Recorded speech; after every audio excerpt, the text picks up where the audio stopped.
আসসালামু আলাইকুম দর্শক। দেশের নানান ধরনের ডামাডোল, নানান ধরনের ঘটনার মধ্যে একটি বিষয় অন্তত কোটি কোটি মানুষের চোখ দুজন মানুষের প্রতি।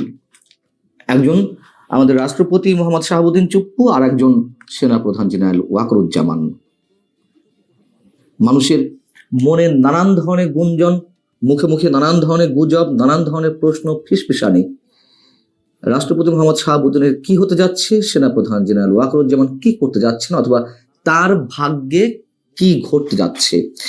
এবং সাম্প্রতিক সময় অর্থাৎ গত 3 দিন ধরে এই গুঞ্জনটি প্রকট আকারে ধারণ করেছে। যখন আওয়ামী লীগকে নিষিদ্ধ করা হলো, আওয়ামী লীগকে নিষিদ্ধ করার বিষয়ে সরকার এখনই এরকম একটি সিদ্ধান্ত নেবে, মানুষের ধারণার বাইরে ছিল। যখন এই ঘটনাটা ঘটলো তারপর থেকেই এই দুই ব্যক্তি সম্পর্কে নানান ধরনের গুঞ্জন। তো 3 দিন আগে সেনাপ্রধান জেনারেল ওয়াকারুজ্জামান বঙ্গভবনে গিয়েছিলেন, এটা সত্য কথা। এটিকে কেন্দ্র করে একটি পক্ষ বলার চেষ্টা করছেন তিনি সামরিক কূ ঘটানোর জন্য সেনা সমাবেশ ঘটিয়েছিলেন বঙ্গভবনে।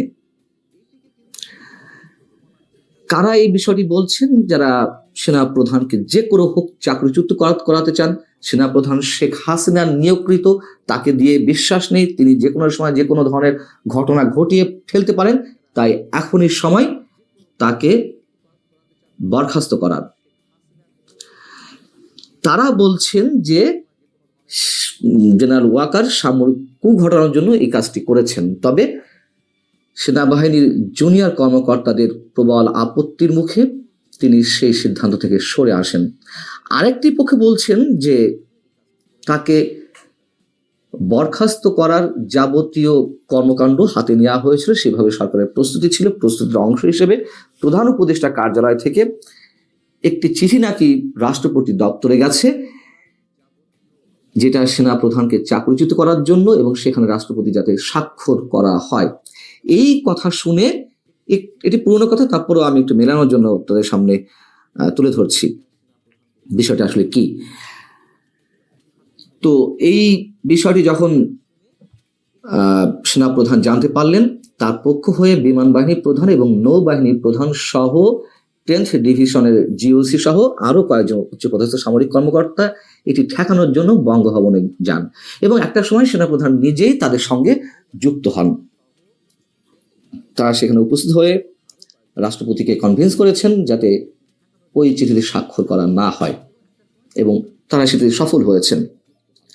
অর্থাৎ এই দুই ঘটনার যেটিই হোক, কিছু একটা ঘটেছে এটা নিশ্চিত, এবং কিছু একটা যে ঘটবে, কিছু একটা ঘটতে চলেছে, এটা মানুষ দীর্ঘদিন ধরে আশঙ্কার মধ্যে রয়েছেন। এখন বিষয় হচ্ছে কি, যে রাষ্ট্রপতি মোহাম্মদ শাহাবুদ্দিন তিনি আওয়ামী লীগের লোক, আওয়ামী লীগ দ্বারা নির্বাচিত, এটা আমরা সবাই জানি। তাই সরকারের সব পক্ষের থেকে তাকে সন্দেহের দৃষ্টিতে রাখা হয়েছে। খুবই স্বাভাবিক একটি বিষয়, এবং যার কারণে সরকারের আশীর্বাদ পুষ্ট যে রাজনৈতিক দল এনসিপি বা জাতীয় নাগরিক পার্টি, তার নেতারা অথবা বৈষম্য বিরোধী ছাত্র আন্দোলনের নেতারা, আমরা তো প্রকাশ্য দেখলাম যে বঙ্গভবন ঘেরাও করা হলো তার অপসারণের জন্য। পরবর্তীতে বিএনপির প্রবল আপত্তির মুখে সে বিষয়টি ঠেকানো গেছে, কিন্তু পুরোপুরি যে তিনি নিশ্চিন্ত অবস্থা আছেন, নিশ্চয় তা নয়। আর সেনাপ্রধান পড়েছেন উভয় সংকটে, এটিও পুরনো কথা। আওয়ামী লীগের একটি বড় অংশ, 80% নেতাকর্মী মনে করেন যে তিনি বিট্রে করেছেন শেখ হাসিনার সঙ্গে, এবং তিনি এই সরকারের হয়ে কাজ করছেন।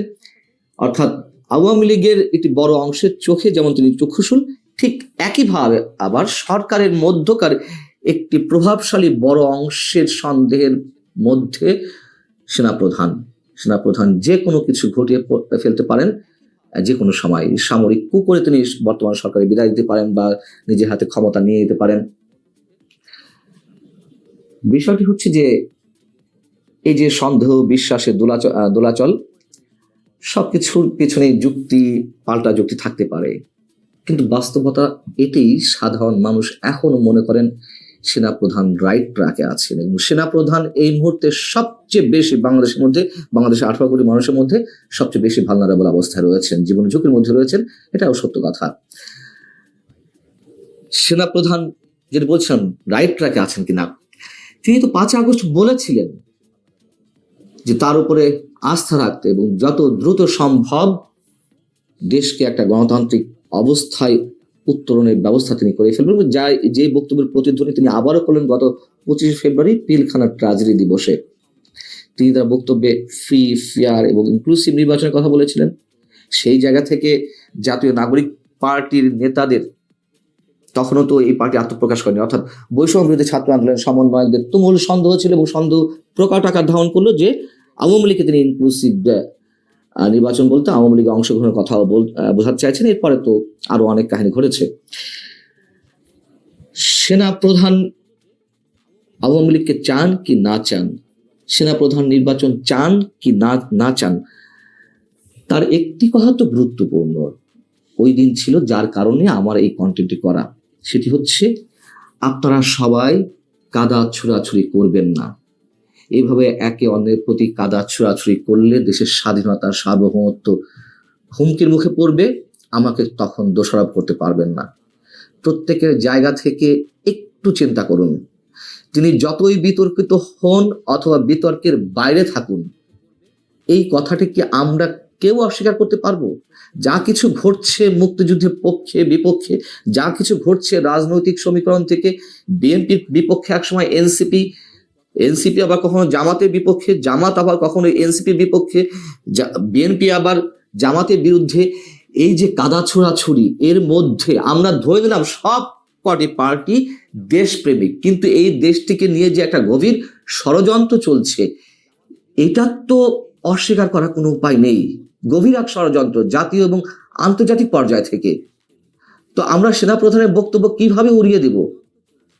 আমি সেনাপ্রধানের বিপক্ষে অবস্থান নিলেও তার এই বক্তব্যগুলোকে আমি কিভাবে অ্যাভয়েড করব? এগুলো তো দৃশ্যমান। এবং সর্বশেষ করিডোর ইস্যুতে যা কিছু শুরু হয়েছে, মানুষের মনে নানান ধরনের শঙ্কা, এবং করিডোর ইস্যুতে সেনাবাহিনী সেনাপ্রধানের নেতৃত্বে অবিচল রয়েছে দেশের সার্বভৌমত্ব রক্ষায়, তারা করিডোর দিতে চাইছে না, এগুলো আমরা শুনতে পাচ্ছি। যদিও শুনতে পেয়েছি যে বিভক্তির সৃষ্টি হয়েছে, কেউ কেউ চাইছেন যে না, সরকার যা চাইছে বা করিডোর দেওয়ার চিন্তা ভাবনা আবার প্রাথমিক সিদ্ধান্তের পর্যায়ে গেছে, সেটির সঙ্গে একমত। কিন্তু পরবর্তীতে আবার শুনলাম যে না, সবাই সেনা সদস্যরা সবাই সেনা প্রধানের নেতৃত্বে অবিচল যে দেশের সার্বভৌমত্ব রক্ষায় যতই ঝুঁকি আসুক না কেন তারা সেটির পক্ষে থাকবে। এবং সর্বশেষ যেটি জানা গেল, আমি নিশ্চিত নই যে যুক্তরাষ্ট্র যেহেতু করিডোরটি চাইছে, যুক্তরাষ্ট্র তার যে সফরটি ছিল মার্কিন যুক্তরাষ্ট্রে সেটি ক্যান্সেল করা হয়েছে, অর্থাৎ যুক্তরাষ্ট্র তার বিরুদ্ধে অবস্থান নিচ্ছে বা নিয়েছে। খুব স্বাভাবিকভাবেই এখন মানুষের মনে দুজন মানুষকে নিয়ে নানান ধরনের ফিসফেশনি মুখে মুখে। কি হতে চলেছে, আসলে কি হতে চলেছে আমরা এখনো নিশ্চিত নই। নানান জায়গা থেকে, নানান কর্নার থেকে নানান ধরনের কথাবার্তা শোনা যাচ্ছে, নানান ইঙ্গিত পাওয়া যাচ্ছে। আমি আসলে শক্ত কোনো রেফারেন্স ছাড়া এই মুহূর্তে আর কোনো মন্তব্য করতে চাই না। আল্লাহ হাফিজ, ভালো থাকুন সবাই।